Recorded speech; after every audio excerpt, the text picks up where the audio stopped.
Bueno, la otra vía de ingreso, menos comúnmente, es la vía linfática y también por continuidad. Son las vías menos comúnmente donde los microorganismos pueden ingresar al sistema urinario. Normalmente nosotros tenemos un mecanismo de defensa. La vía urinaria tiene su propio mecanismo de defensa. ¿Cuáles son? El flujo urinario libre. ¿Sí? O sea que si hay un proceso obstructivo, por ejemplo, una litiasis, evidentemente eso va a traer a consecuencia procesos infecciosos. O sea que la orina tiene que tener un paso libre y eso facilita, por supuesto, que no haya infecciones. Características de la orina. Sabemos que la orina es ácida o básica. Es normalmente ácida. Hay algunas patologías que hacen que la orina se vuelva más básica, ¿verdad? Y eso, al tener una orina menos ácida, también favorece al ingreso de esos microorganismos. Factores también que inhiben la adherencia bacteriana. El epitelio o el urotelio tiene un mecanismo de defensa propio que evita que las bacterias en sí puedan adherirse al epitelio, a la mucosa. Y el epitelio también, el urotelio en este caso, reconoce bacterias y además se tiene conocimiento de una flora periuretral que es normal y que evita que, evidentemente, gérmenes que no forman parte de esa flora ingresen también a la vía urinaria. Entonces, las puertas de entrada pueden ser 4, ¿sí? La más común, la vía ascendente. Fisiopatología, ya dijimos, esto es la vía uretral, hematógena, linfática y por extensión directa o continuidad, son las vías de invasión o puertas de entrada. Normalmente hoy la causa más común todavía, ¿verdad? Pero está muy en boga ahora mismo, Klebsiella.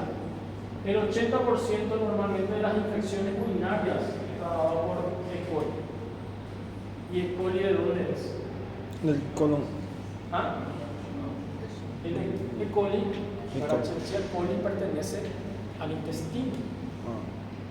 Entonces, justamente lo que hizo hoy la compañera cuando estaba colocando la sonda vesical en una mujer. La limpieza o la higiene forma parte fundamental para evitar tener infecciones urinarias en la mujer. Lo ideal es que cuando uno vaya a orinar o cuando vaya de cuerpo, la limpieza se haga de frente para atrás. De frente para atrás. ¿Qué pasa muchas veces que hacen las mujeres? Pues las mujeres a la edad limpian de atrás para adelante. Entonces, básicamente, la puerta de entrada que dijimos, ¿cuál es la más común? La vía ascendente, la canalicular o uretral. Entonces, la higiene, repito, la forma de limpiarse dice mucho que ver para que justamente el coli sea el más frecuente todavía en las infecciones, como el agente causante de la persona. Pero repito, hoy en día Klebsiella y Klebsiella, esto es de la comunidad, ¿verdad? Agentes de la comunidad. En cambio, Klebsiella, Proteus, Enterobacter son microorganismos que se encuentran intrahospitalariamente. Son los, vamos a decir, de las causas más comunes de infecciones urinarias en pacientes intrahospitalarios. Klebsiella, Proteus, Enterobacter. Pero ¿qué está pasando hoy en día? Estamos viendo pacientes que no tuvieron antecedentes de internación, que no pisaron un hospital, pero que están teniendo Klebsiella como agente causante de la infección urinaria. Y eso va en aumento, inclusive en unos años más probablemente Klebsiella sea el agente causante número 1 de infecciones urinarias. Y la Klebsiella básicamente es muy resistente. Increíblemente las cepas de Klebsiella son muy resistentes a los antibióticos. La mayoría de las Klebsiella ya vienen con multiresistencias. Tenemos muy pocos antibióticos y los antibióticos que tenemos son todos para combatir la Klebsiella, son todos paracterales. Entonces, la diferencia es pseudomonas y estáfilos también, eso sí o sí se ve en intrahospitalario. Podemos tener otro tipo de agentes, ahí están los anaerobios, lactobacillus,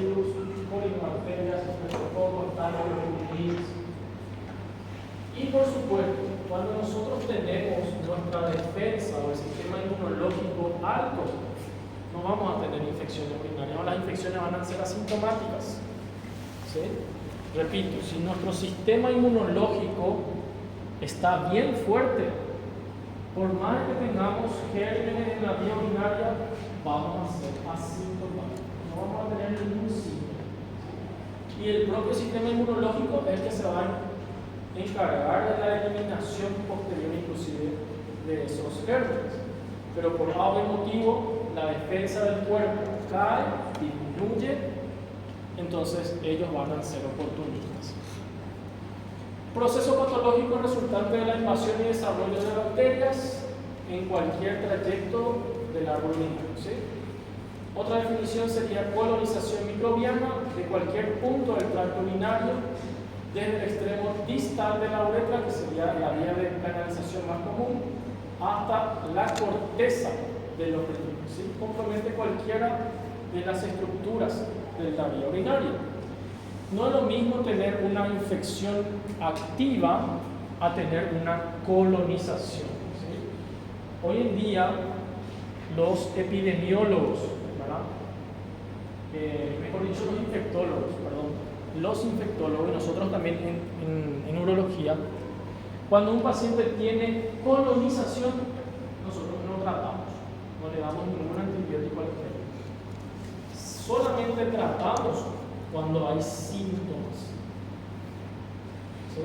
Cuando el paciente tiene síntomas, excepto las embarazadas. Las embarazadas tienen infección urinaria asintomática y a ellas hay que tratarlas sí o sí. ¿Por qué? Embarazada. Risco fetal. Embarazada.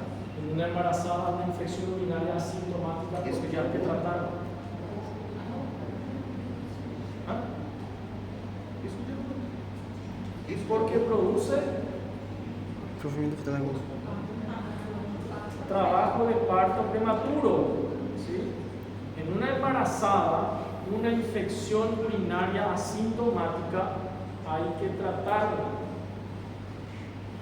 Vamos a suponer que la compañera me trae un examen de orina, beta-HCG negativo, y me trae su orina que se hizo de rutina y encuentro E. coli y ella no tiene síntomas.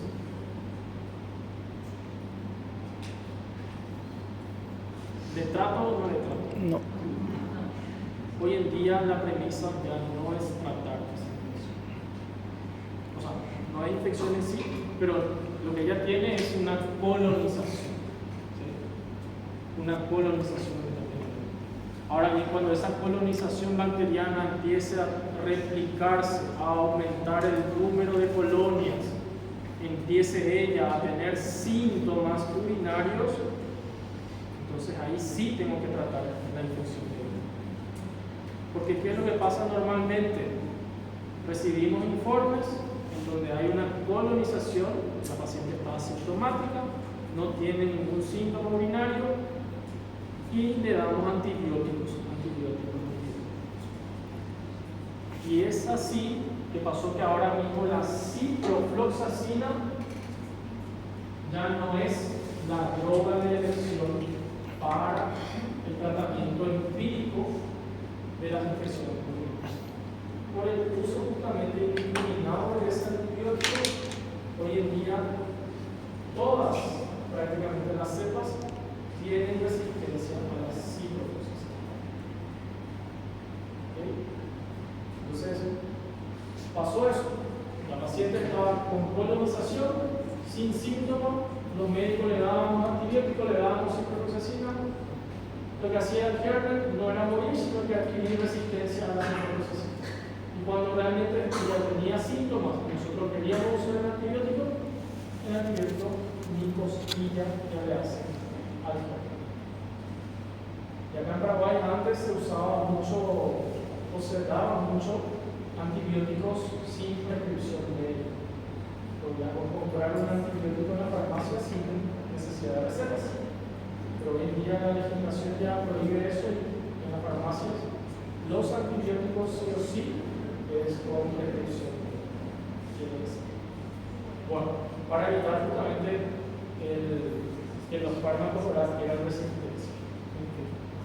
Pasó eso, la ciprofloxacina, y van a ver ustedes que muchos médicos continúan usando la cipro como tratamiento para las infecciones. Hoy en día el tratamiento de elección para una infección urinaria en forma empírica es la nitrofurantoína. La nitrofurantoína hoy en día es la droga de elección para el tratamiento empírico. Normalmente nosotros pedimos orina simple y cultivo de orina. La orina simple está en 40 minutos y el cultivo de orina 72 horas, 3 días. ¿Y hemocultivo? El resultado de un hemocultivo, ¿cuánto tiempo está? Una semana. Doctor, resultado de un hemocultivo, ¿en cuánto yo voy a tener el informe?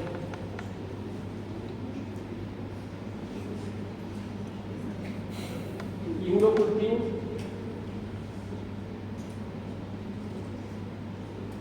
Están durmiendo.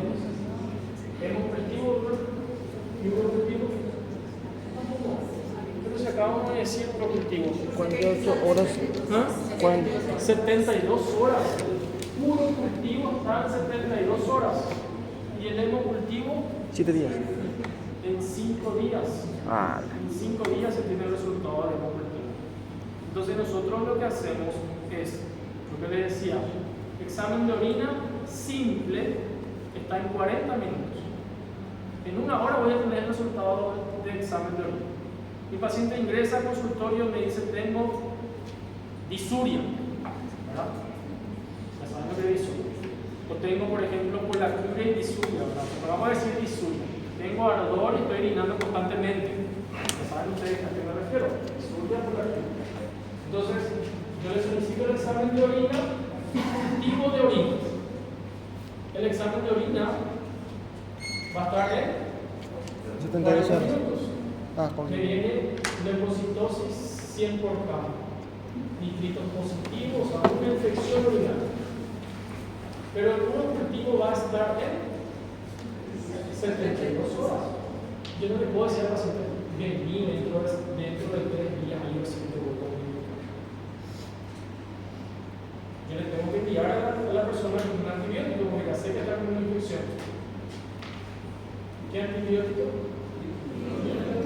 La nitrofurantoína, la elección, ya no más cipro. Y van a ver, repito, que muchos colegas siguen utilizando ciprofloxacina, eso ya no existe más. ¿Qué pasa?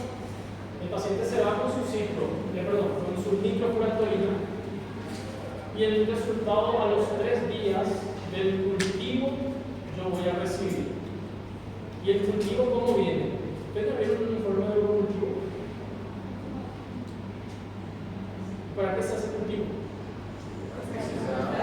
Para saber cuál es el germen que está causando la infección.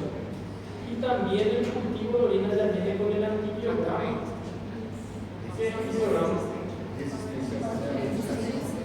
Es una lista de varios fármacos al cual ese germen que se halló es sensible o es resistente. Y yo, ¿qué antibiótico voy a elegir? ¿Que es sensible o que es resistente? Entonces yo elijo de lo que veo ahí que sea nitrofurantoína sensible. Entonces, ¿le cambio su antibiótico? No, continúa el esquema mínimo 5 o 7 días o 10 días, depende de cómo se haya utilizado el esquema. Pero me dice sensible a cefixima, resistente al nitrofurantoína. Y ahí entonces, la nitrofurantoína ya es resistente, le voy a dar. El antibiograma sirve entonces para que vos elijas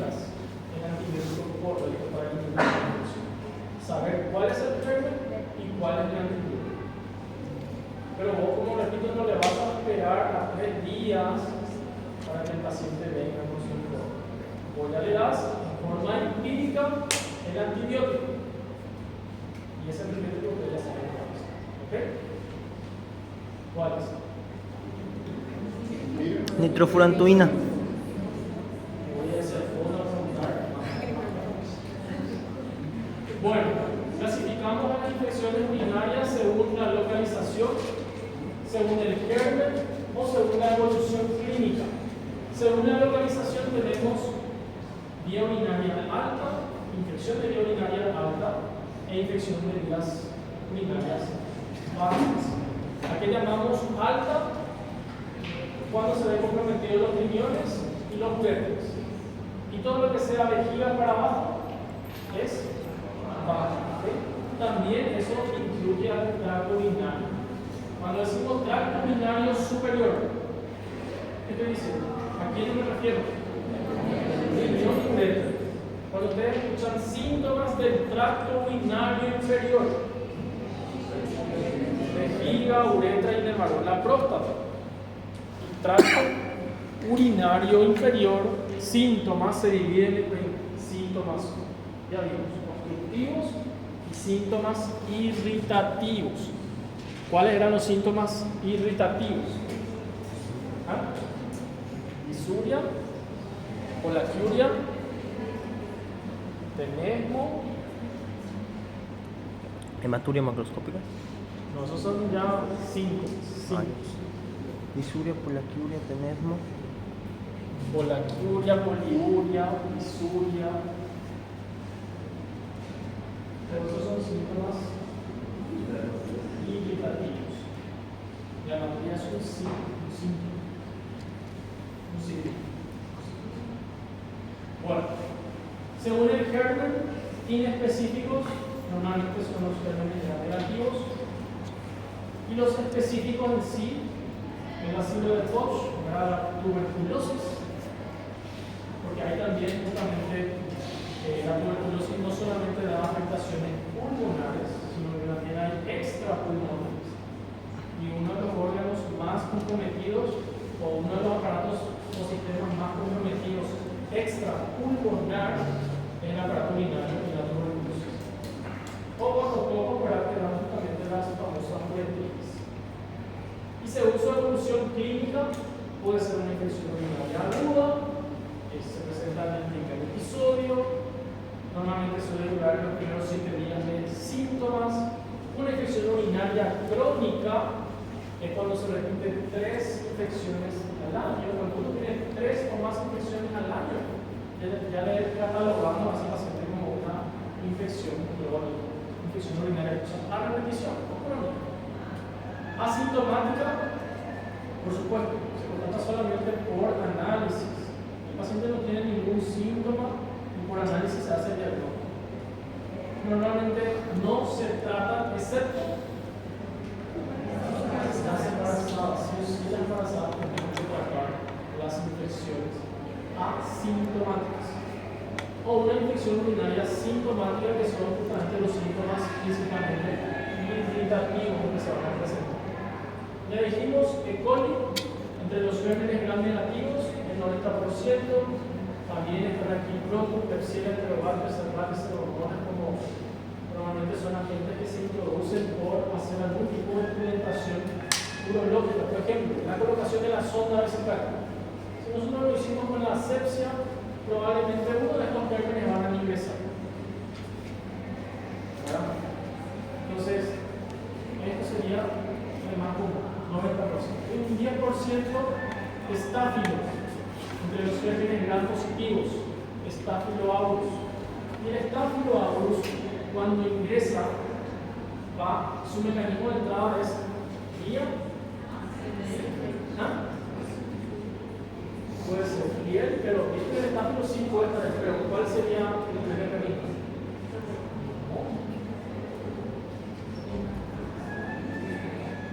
El Staphylo ingresa y va directo al riñón, produciendo un absceso renal llamado AMEX.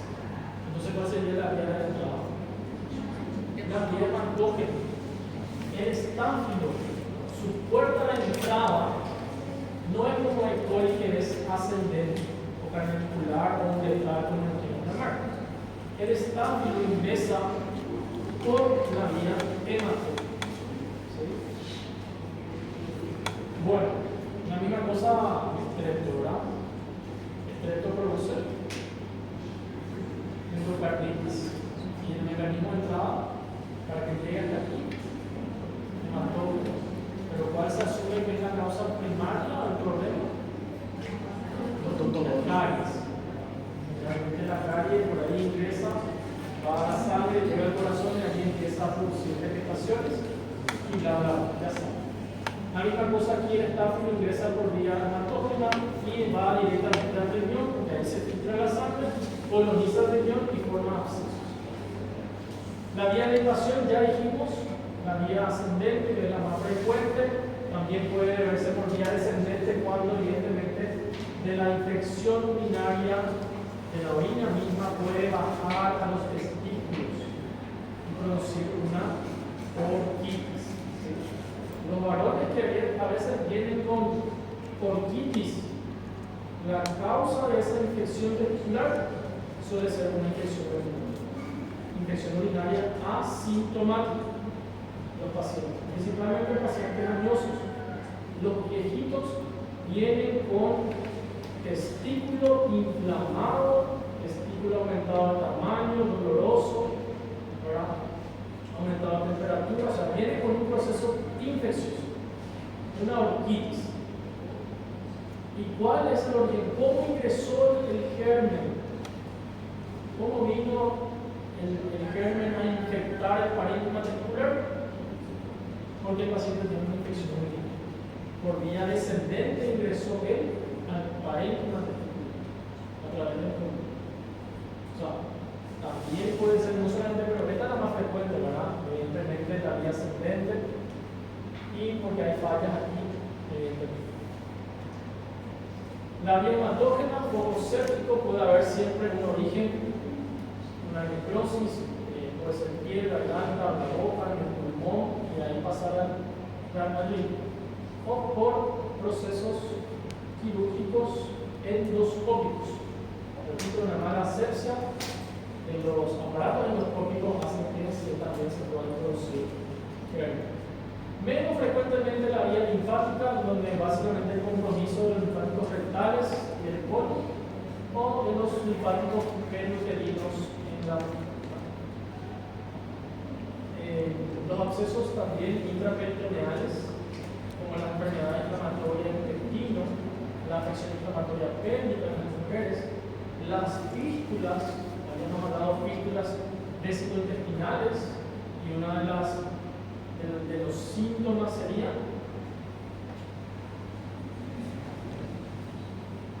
el orinar gas. ¿Cómo es que dijimos? Orinar gas. Fístula vesicointestinal. Si mi paciente está orinando gas, ¿cómo se llama eso? Neumaturia. ¿Y qué sospecho primero? ¿Ah? Sospecho de una fístula entre el aparato digestivo y el aparato urinario. Pero ¿cuál sería mi diagnóstico presuntivo principal? Un tumor del tubo digestivo, probablemente un cáncer de colon o un cáncer de recto. Por eso hizo la fístula. Fístulas vesicovaginales también. Bueno, la terminología en un examen de orina, ¿verdad? Tiuria es la presencia de 8 a 10 leucocitos por campo o por encima de 20.000 leucocitos por ml. Bacteriuria sería la presencia de bacterias en la orina. Implica que proviene específicamente del tracto urinario, ¿sí? Y no una contaminación urinaria. Bacteriuria clínicamente significativa es cuando ya hay más de 100.000 colonias por campo. O sea que sí o sí, cuando hay más de 100.000 colonias por campo, el paciente va a tener síntomas. Cuando hay menos de 100.000, normalmente entra en una colonización bacteriana. La colonización bacteriana no produce síntomas. Y si no amerita, y si no hay síntomas, hoy en día no se trata la colonización bacteriana. solamente cuando hay síntomas.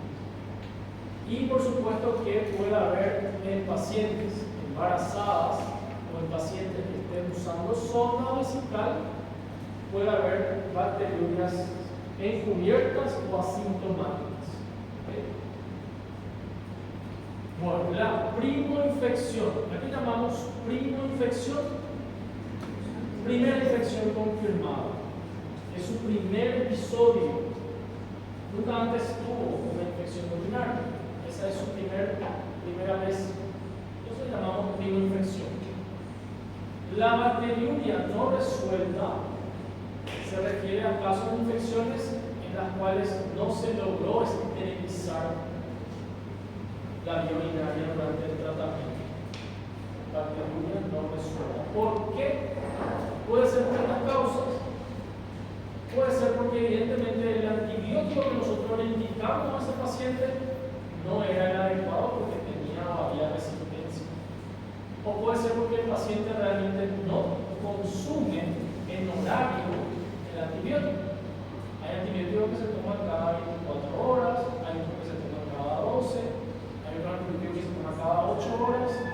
Si vos le indicaste a un paciente que tome cada 8 horas un antibiótico y él está tomando cada 12, cada 24 horas, no que se la tocó tomar una vez al día, puede ser que nosotros no lleguemos a resolver la infección. Una de las causas. O, evidentemente, porque hay una reinfección nuevamente rápida por una nueva especie de germen. Puede ser que el origen principal sea una E. coli. Nosotros tratamos E. coli, pero durante el tratamiento de 10 días de antibiótico que vos le diste para E. coli, el paciente se infectó con otro germen al cual justamente el tratamiento que vos le diste le hace si no solamente le importaba. O porque haya presencia también de los cálculos, las litiasis grandes suelen ser infecciosas. Entonces los cálculos guardan infecciones en su interior. Entonces un paciente que tiene litiasis casi siempre va a tener infección urinaria. Y bueno, y el término reinfección es cuando ocurre una nueva infección con patógenos nuevos después de haber erradicado una infección previa. ¿Ok? Ejemplo. Vamos a suponer, paciente ingresa con disuria, colaquiuria y tenesmo. Ustedes solicitan un examen de orina, viene E. coli. Y la paciente refiere ser su primer episodio, 23 años tiene la paciente, su primer episodio. ¿Cómo le catalogamos a esa paciente? Primoinfección. Le vamos a iniciar un tratamiento con Nitrofurantoína. voy a empezar el fondo ahora. Nitrofurantoína. Pero ¿qué más le voy a pedir? ¿Qué estudios? Puro cultivo. El cultivo trae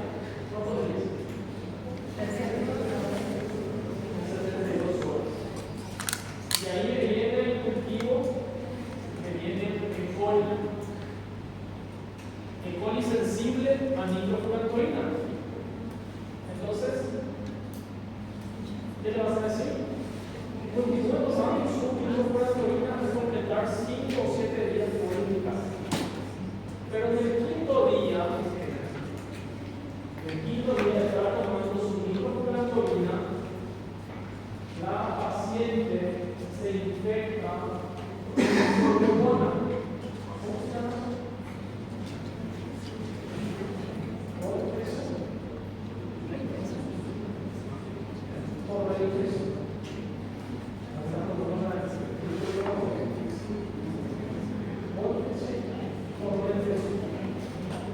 Aparece un nuevo germen, pseudomonas, y ya estaban tratando el anterior, que sería su E. coli, que era sensible a nitrofurantoína.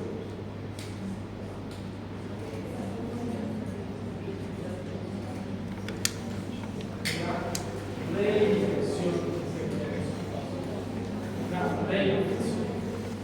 Ahora, ustedes le trataron ¿Entendieron? ¿Escucharon esta parte, verdad? Ella estaba tratándose en su quinto día.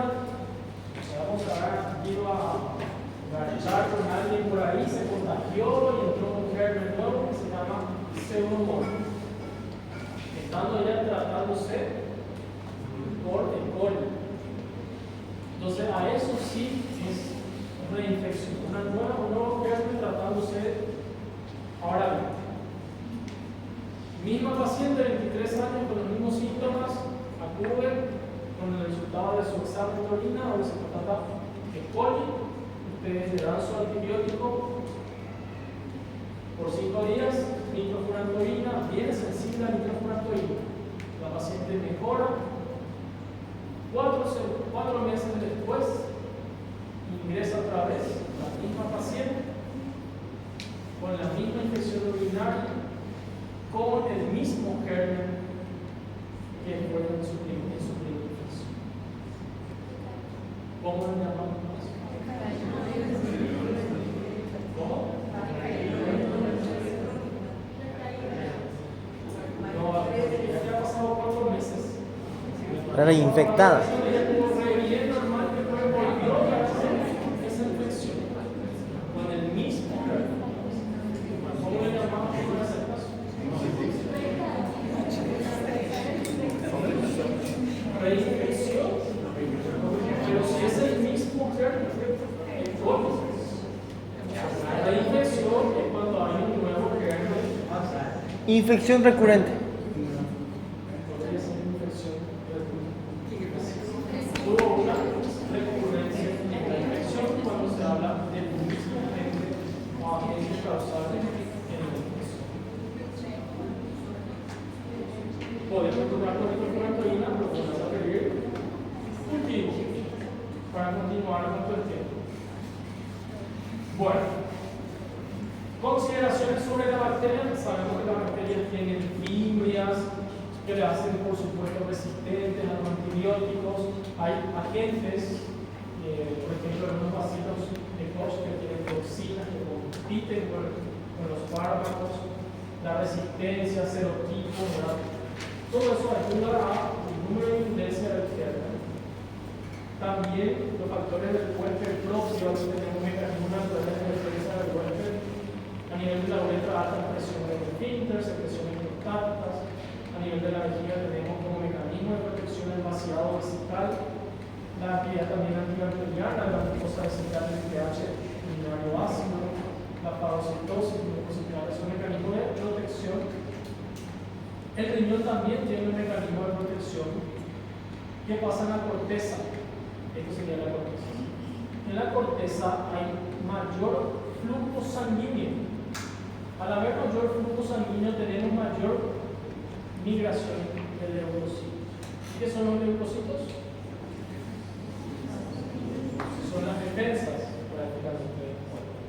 Entonces hay mayor fagocitosis. Si ingresa algún microorganismo, algún agente en la corteza, como hay mayor circulación de leucocitos, entonces produce mayor fagocitosis. ¿Qué pasa con la médula? En la médula pasa lo contrario. Hay menor flujo sanguíneo en las médulas, en la médula renal. Entonces, al haber menor sangre, hay menor circulación de leucocitos. Al haber menor leucocitos, esto produce menos fagocitosis a las bacterias o a los agentes que ingresan al riñón. Por ende, entonces, tenemos una menor actividad inmunológica a nivel de la médula renal. Entonces, dijimos que estáfilo ingresaba por dónde? Por vía hematógeno. Si el estáfilo viene, o los estáfilos que están circulando por la corteza, ¿van a producir alguna lesión importante? No tanto, porque acá tenemos lleno de policías que van a agarrar a los estáfilos. Pero si los estáfilos ingresan a la médula, ahí sí va a producir el famoso antrax, ¿sí? O el absceso renal. O sea, el absceso renal, propiamente dicho, el absceso renal. ¿Por qué por aquí hay menos circulación de ¿Comprenden, verdad? Bueno. Factores de vuelta, seguimos con factores predisponentes de la infección. Por supuesto, hay factores generales. Ya dijimos que la diabetes, ¿verdad? Obesidad también suelen ser factores que predisponen a infecciones urinarias a repetición. La diabetes porque produce hiperglucosuria, lesiones neurológicas, lesiones vasculares. Factores predisponentes del infarto urinario, también las obstrucciones de las vías urinarias, el reflujo, la presencia de reflujo, a veces colateral, los cálculos o cualquier parte del trayecto urinario también produce factores de producción de infección. Y la instrumentación biológicas. Obstrucciones, vía urinaria alta, una estenosis, una obstrucción urinaria baja, una estenosis uretra. Acá la estenosis pielo-ureteral, enfermedad de la unión, y aquí una estrechez de uretra. La litiasis, repito, en cualquier parte, en cualquier trayecto, ¿sí? Puede producir infecciones urinarias. Las instrumentaciones urológicas, el uso de sonda, una mala técnica, introducción intravenosa, al hacer la dilatación uretral o al introducir equipos endourológicos. Los tipos de infecciones en el riñón, y esto es clínica médica, ya vieron, así que esto ya va a ser un repaso general. ¿Qué tenemos en los riñones? En los riñones, las infecciones que se producen en el riñón puede ser entonces catalogada como una pielonefritis aguda crónica, un absceso renal o un absceso perinéfrico. En la vejiga, las cistitis agudas, cistitis crónicas. En la prostatitis o prostatoínea, que es dolor de próstata. En los genitales, cuando el testículo está inflamado, otitis, epididimitis, o la uretitis. Bueno, entonces, para hacer el diagnóstico de una infección urinaria, ¿qué necesitamos? El examen de orina. Y el examen de orina normalmente tiene que haber nitrito positivo y la esterasa leucocitaria también positiva. Leucocitos, por supuesto, leucocitos debe haber elevado, normalmente es 1 a 2 leucocitos por campo, cuando hay más de 15 por campo ya consideramos una infección urinaria pulmonar. Y lo que nos va a determinar la conducta final es siempre el cultivo con el antibiograma. El cultivo es más de 100.000 para que sea significativamente clínica, menos de 100.000 es solamente colonización, como ya dijimos. Y los antibióticos, ¿no? Hay que tener en cuenta según el patógeno, según el paciente, según el sitio, porque una pielonefritis, yo voy a elegir un antibiótico vía oral o venoso. ¿Ah? Pielonefritis es siempre venoso. No le voy a dar un antibiótico oral a un paciente. Por ejemplo, un paciente tiene insuficiencia renal. Yo le voy a hacer un antibiótico endovenoso. Cuando hay insuficiencia renal, ¿yo puedo usar dosis máxima o la dosis recomendada? No. No. Más todavía con mi antibiótico C que se va a eliminar por vía renal, yo tengo que disminuir la dosis.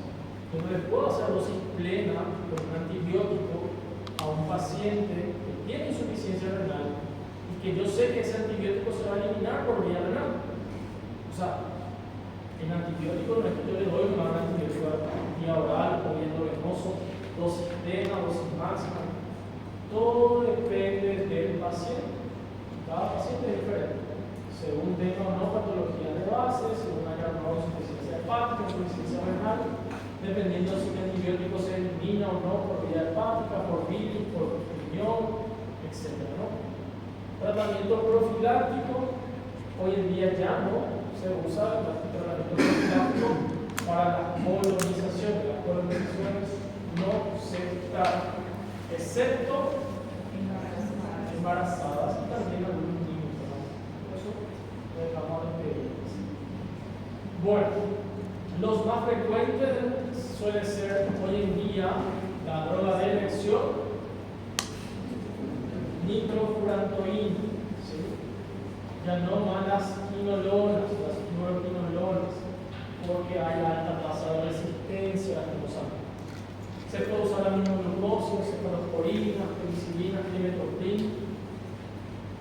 Y por supuesto que, como les decía, el cultivo de orina viene con el antibiograma. El antibiograma, como dice Roger, ya nos facilita la vida para saber si el antibiótico que ustedes eligieron es o no acorde al nivel.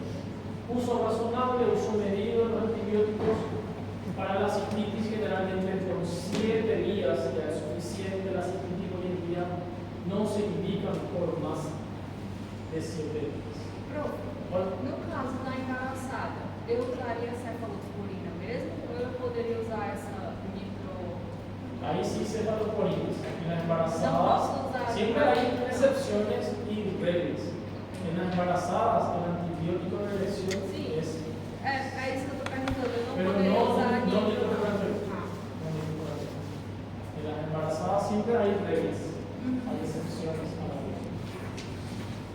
Bueno, o si elegimos climetoctin, dependiendo de la droga, ¿verdad? Dependiendo de dónde se encuentre la infección, repito, si es una cistitis nada más, no hay ningún problema, 3 días es suficiente, pero si son más.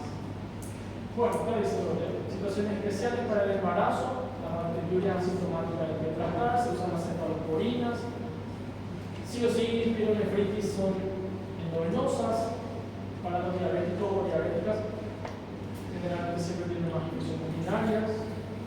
Se evita el uso, en este caso, del climetoctin porque produce hipoglucemia. Y, por supuesto, que las ciclos son seguras, por eso se indica con seguridad. Todos indicamos cicloprocesina. Realmente no tienen muchos efectos adversos, reacciones alérgicas, etcétera, etcétera. Pero el uso indiscriminado de la ciclo hoy en día ha hecho que haya resistencia a muchos gérmenes, muchas series. Bueno, y acá van a entrar algunos conceptos que ustedes, yo creo que ustedes tienen que leer mañana, porque esto es un repaso de clínica médica. A ver, sin leer acá, pielonefritis aguda. ¿Qué tengo que tener yo para decir que mi paciente tiene pielonefritis aguda?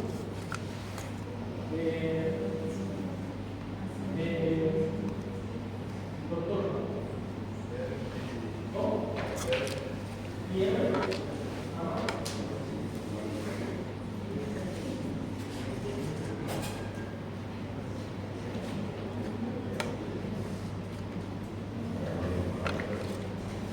Bueno, no tan lejos realmente. Sí, el paciente tiene que tener sí o sí fiebre, constatar que haya fiebre, síntomas urinarios, síntomas irritativos y fiebre, asumimos que el paciente tiene pielonefritis. Entonces, clínicamente hacemos el diagnóstico presuntivo de una pielonefritis cuando tenemos síntomas irritativos del tracto urinario, una infección urinaria, y si el paciente está con fiebre, automáticamente sospecha que eso es pielonefritis. Tratamiento oral. Sin medicinal. Endovenoso. Tratamiento endovenoso, se puede tener que internar, tiene que recibir antibiótico-terapia endovenosa. Profe, dice en el libro que primero recibe endovenoso y que luego, después de las mejorías. Si podés, al tercer día, si hay mejoría clínica de sexo de blancos, el paciente se puede ir a su casa, tratamiento endovenoso, tratamiento oral para la casa. Si hay mejoría clínica de descenso de blancos, ya no tiene más fiebre, etc. Se puede llegar a casa. Pero 3 días antibióticos endovenosos, dependiendo mucho de la patología y el cuadro clínico también. Porque, ¿qué pasa, por ejemplo, ahora que estamos en epidemia de dengue? Todas las salas están internados pacientes con dengue. Todas las camas están ocupadas. Y yo ahora vengo con síntomas irritativos de dengue, síntomas irritativos de una infección urinaria y tengo fiebre. O sea, tengo disuria y fiebre. Eso es decir, tengo disuria y fiebre. más nada. Me hacen mi examen de blanco, tengo 14.000 blancos. Entonces, lo que podemos hacer, lo que se hace ahora mismo por la epidemia, porque todas las camas están saturadas por pacientes con dengue, se me indica tratamiento endovenoso ambulatorio. Y con signos de alarma, yo voy a volver, si yo presento un signo de alarma, vuelvo a repetir. Pero mi tratamiento es en mi casa, cuando me toca mi hora de antibiótico, yo vengo a la urgencia, me administran mi antibiótico endovenoso, posteriormente yo me retiro otra vez a la casa. Pero por lo menos 3 días de antibiótico endovenoso y después se pasa a vía oral. Siempre y cuando la situación clínica de ese paciente lo permita. ¿Verdad? Pero no me digan que viene un abuelo de 79 años que tiene fiebre, que está con disuria. Yo no le voy a decir a ese abuelito que además tiene patologías, que vaya a su casa y que venga cada 12 horas a administrarse su antibiótico en la urgencia.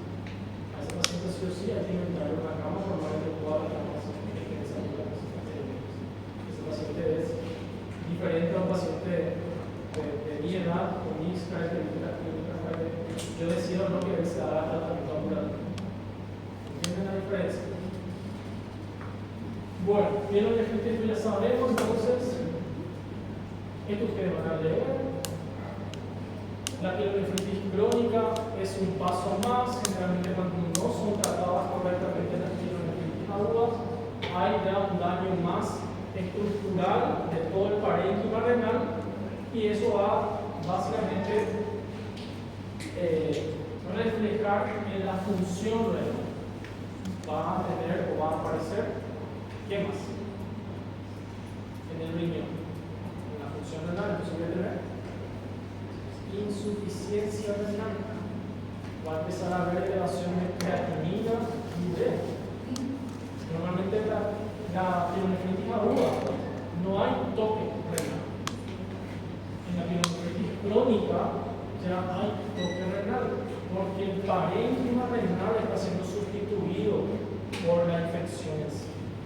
Y posteriormente podemos llegar inclusive a tener pus. Se acumula pus dentro del parénquima renal. Y esto hay que drenar. Es básicamente una destrucción completa, dilatación y electrofrosis en la vía renal. Y normalmente sí o sí tiene que drenarse. Le dejo para que vean, esto ya sabemos. La pus, ¿verdad? Puede ingresar, el germen puede ingresar al sistema circulatorio y celular y producir un cuadro de sepsis, una septicemia. Y la septicemia normalmente si no es tratada va a un shock y esto puede llegar a producir la malformación. ¿Cómo tratamos nosotros la pus? Hay que drenar. Tenemos que colocarle una nefrostomía. Pulsamos al riñón para que por ahí salga toda la pus directamente y no recorra la vía urinaria. ¿Y el absceso? ¿Qué dijimos del absceso? ¿Cuál era la origen? ¿El agente? Estáfilo. Entonces, ya saben por dónde ingresa, ya vimos su epidemiología y lo que produce el absceso renal. El absceso renal puede progresar a un absceso perinéfrico, que básicamente lo que hace el absceso renal es romper todo lo que sería el parénquima renal hasta llegar a exteriorizarse. Y el absceso renal perinéfrico lo que hace es tener justamente encapsulada a la pus, pero por fuera ya del riñón. Bueno. Y esto tienen más las mujeres. La cistitis, la famosa cistitis en luna de miel, como ya no hay más, ¿verdad? Pero que se daba en la primera relación sexual después de casados, que la mujer tenía los síntomas de colaquiuria, urgencia, nicturia, disurias, ¿verdad? dolor, la región suprapúbica, a veces incontinencia o la presencia de hematuриas microcólicas. Pero hoy en día, bueno, no ocurre más en la luna de miel, ocurre cuando se tiene la primera relación sexual con la pareja. Bueno, preguntas.